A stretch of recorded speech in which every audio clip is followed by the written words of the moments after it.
ଆପଣମାନଙ୍କ ଚତୁଃପାର୍ଶ୍ୱରେ ଥିବା ବ୍ୟକ୍ତିବିଶେଷମାନେ କେବେ ବି ଆପଣଙ୍କ ହୃଦୟ ଭିତରେ ଥିବା ଦୁଃଖ, କଷ୍ଟ ଓ ଯନ୍ତ୍ରଣାକୁ ବୁଝିପାରିବେ ନାହିଁ। କାରଣ ଆପଣମାନେ ହୃଦୟରୁ ଯାହାକୁ ନିଜର ବୋଲି ଭାବିଥାନ୍ତି ସେ କେବେ ବି ଆପଣଙ୍କର ହୋଇପାରିନଥାଏ। ଆପଣଙ୍କୁ ଯିଏ ନିଜର ଭାବୁନାହିଁ ତାକୁ ତା ବାଟରେ ଛାଡ଼ି ଦିଅନ୍ତୁ। ଯିଏ ଖରାପ ଭାବୁଛି ତାକୁ ଭାବିବା ପାଇଁ ଛାଡ଼ି ଦିଅନ୍ତୁ।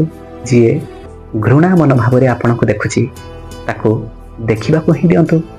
ଯିଏ ଆପଣଙ୍କ ଠାରୁ ଦୂରେଇ ଯିବାକୁ ଚାହୁଁଛି ତାକୁ ଦୂରେଇ ଯିବାକୁ ଦିଅନ୍ତୁ। ଯିଏ ଆପଣଙ୍କ ମୂଲ୍ୟ ବୁଝିପାରୁନାହିଁ ତାକୁ ମୂଲ୍ୟହୀନ ହେବାକୁ ଦିଅନ୍ତୁ।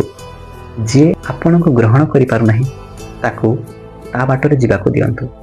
ମନେ ରଖନ୍ତୁ, ଦୁଃଖ ତାକୁ ହୁଏ, ଯନ୍ତ୍ରଣା ତାକୁ ହୁଏ, କଷ୍ଟ ବି ତାକୁ ହୁଏ ଯାହାର ହୃଦୟ ଏବଂ ମନ ସ୍ୱଚ୍ଛ ଏବଂ ପବିତ୍ର ଥାଏ।